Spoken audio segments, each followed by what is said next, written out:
Bom, quero dar boa tarde a todos e a todos, agradecer muito ao doutor Ayub a gentileza do convite, a professora e desembargadora Leila pela oportunidade de estar aqui, cumprimentar o doutor Paulo César, a professora Alessandra, eu sou professor também, então é um prazer estar com a senhora nessa mesa, com você nessa mesa. Pedir licença para cumprimentar minha professora Angela de Castro Gomes, que é minha professora lá na UF, há pouquíssimo tempo, no mestrado em História, isso, 1 ou 2 anos atrás, Então, dizer que é um prazer estar aqui. Eu estava me perguntando aqui, ouvindo o Dr. Paulo César, a exposição dele, que destrincha tanto a legislação eleitoral quanto a resolução do TSE, que contribuição poderia dar para esse fórum, qual seria a minha participação aqui mais interessante. Eu acho que é um pouco dividir a angústia e as agruras de um ser especial que merece toda a atenção da psicanálise, das ciências humanas como um todo, que é o candidato.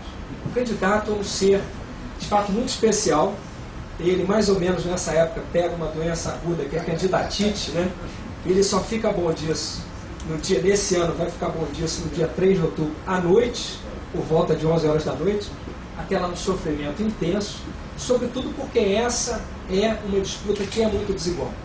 E daí, de fato, a importância de uma atuação firme da justiça eleitoral para tentar equilibrar o pleito, Quer dizer, tentar criar condições mínimas de igualdade numa disputa que é uma disputa muito dura, e é uma disputa concentrada. Então essa doença, a candidatite, ela é aguda, porque ela dura esses poucos meses, e a pessoa tem diante de si 90 dias para tentar garantir que a população, em primeiro lugar, descubra que ela existe. Esse é o primeiro desafio do candidato, as pessoas descobrirem que ele existe. Naturalmente, para quem já tem mandato, o trabalho parlamentar, de alguma maneira, se for um trabalho decente, já dá algum conhecimento da existência daquela pessoa, do trabalho dela. Mas eu tive essa experiência recente, no pleito de 2008, passar de um pleito proporcional para um pleito majoritário é um desespero. Por quê? Porque eu fiz uma pesquisa no início da eleição, quer dizer, a gente teve conhecimento da quantidade de pessoas que sabiam da minha existência. Era algo em torno de 13% das pessoas. Isso depois já de 6 anos de mandato. Isso, 13% de pessoas, não significa que 13% das pessoas conheçam o que eu faço. Esse grau de conhecimento para esse tipo de pesquisa, em geral, já ouviu falar no nome. Não quer dizer que saiba a que aquele nome está relacionado, nem ao universo político. Já ouviu falar em Alessandro Molon? 13%. Então, o primeiro desafio é a pessoa se tornar, as pessoas saberem que ela existe. Depois, as pessoas serem convencidas por ela, pela sua campanha, de que elas devem votar nela. Porque, no fundo, o pleito eleitoral é isso. As pessoas serem convencidas de que aquele candidato merece mais o voto do que aquela outra candidata.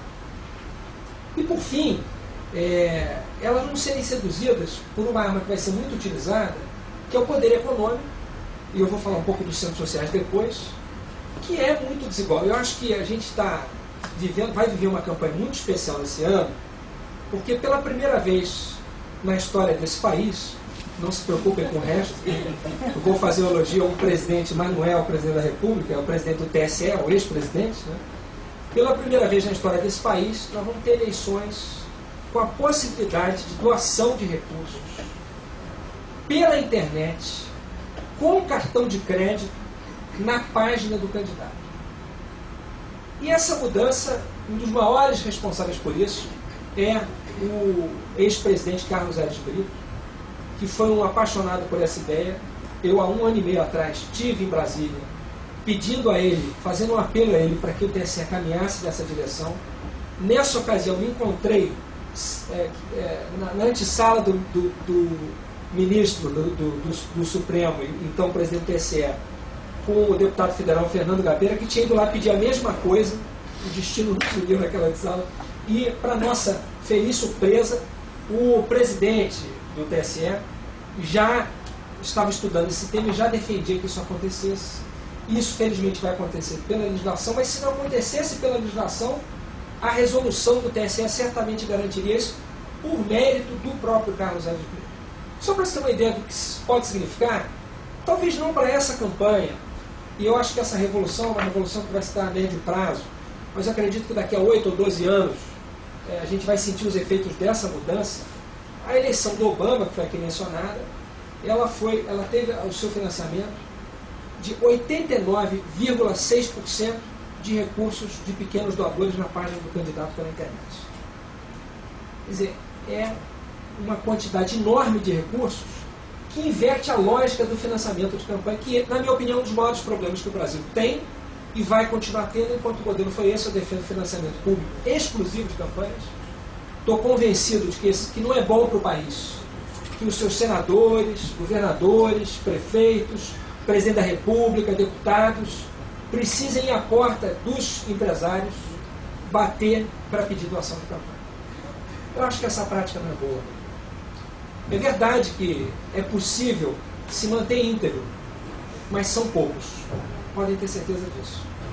Não é um, são poucos, mas certamente não é a maioria que consegue passar por esse caminho tortuoso e difícil do financiamento de campanha, sem se macular, sem assumir compromissos de depois, no exercício do mandato, favorecer estes ou aqueles interesses.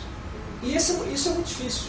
Então, na minha opinião, um dia o Brasil vai ter que enfrentar esse problema. Isso não depende do Judiciário, depende do Congresso, que é eleito nessas regras, daí a dificuldade de mudar essas regras, que em geral quem faz as regras pensa, se eu cheguei aqui desse jeito, talvez seja arriscado mudar.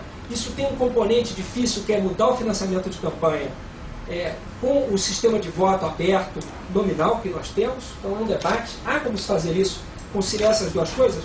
A França oferece um modelo, não sei se seria aplicável no Brasil, que combina o financiamento público com o voto nominal, né?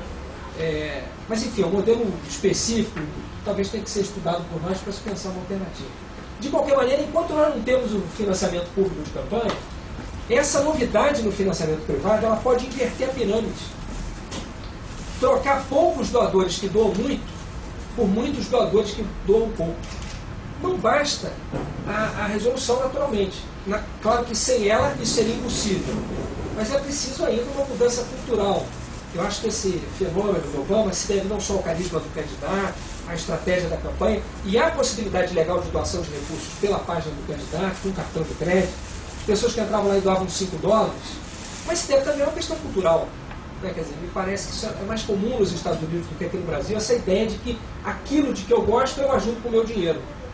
Essa ideia no Brasil não é exatamente assim. Quer dizer, a nossa relação com o dinheiro, talvez pela nossa cultura, nossa formação social, até mesmo religiosa, a relação com o dinheiro é um pouco diferente, dessa ética americana, da maneira de lidar com os recursos nos Estados Unidos. É muito comum a pessoa que sai de uma universidade privada, eventualmente depois ajudar com recursos daquela universidade lá fora.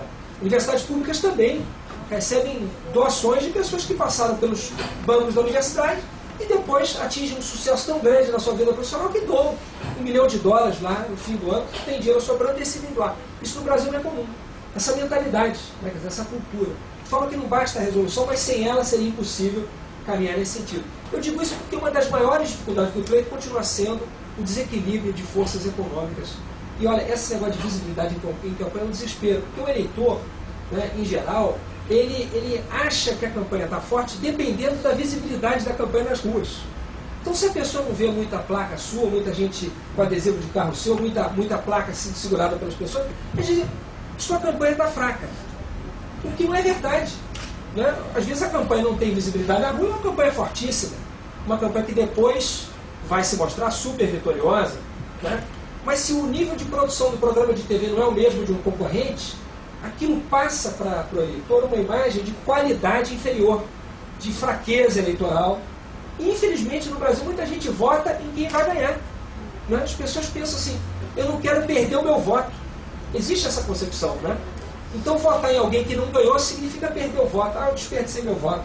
Melhor eu votar em quem está na frente. O que levanta um outro problema que confronta o direito à informação com, talvez, essa livre formação da consciência do eleitor, que é o problema das pesquisas eleitorais.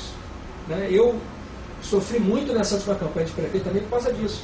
Numa primeira pesquisa, nosso percentual pulou de 1% para 4%. Na seguinte, caiu para 3%. As pessoas disseram, a campanha está caindo. Olha, isso não é nem, a margem de erro é quase que o tamanho do meu percentual de intenção de voto. Dizer, não é justo dizer nem que a campanha está caindo, pode estar subindo. Não interessa. Essa força do número do eleitor né, caiu de 4 para 3, passou de 4 para 5, subiu de 2 para 3. Né? Esses sinais são muito fortes. Então isso é uma outra reflexão que não é para se fazer nesse fórum, mas que eu quero aproveitar a oportunidade de estar com as senhoras e com os senhores aqui para deixar essa reflexão sobre esse problema das pesquisas, que é um problema também bastante grave nessa formação da vontade do eleitor. Né? Bom, mas voltando ao tema da discrepância de recursos de campanha. O eleitor, em geral, ele tem essa sensação. Nós vimos há pouco tempo a disputa para a eleição da Ordem dos Advogados do Brasil. Né? E acho que todos repararam a intensidade da presença dessa campanha nas ruas. Fato inédito. Né? Até há pouco nunca tinha ocorrido uma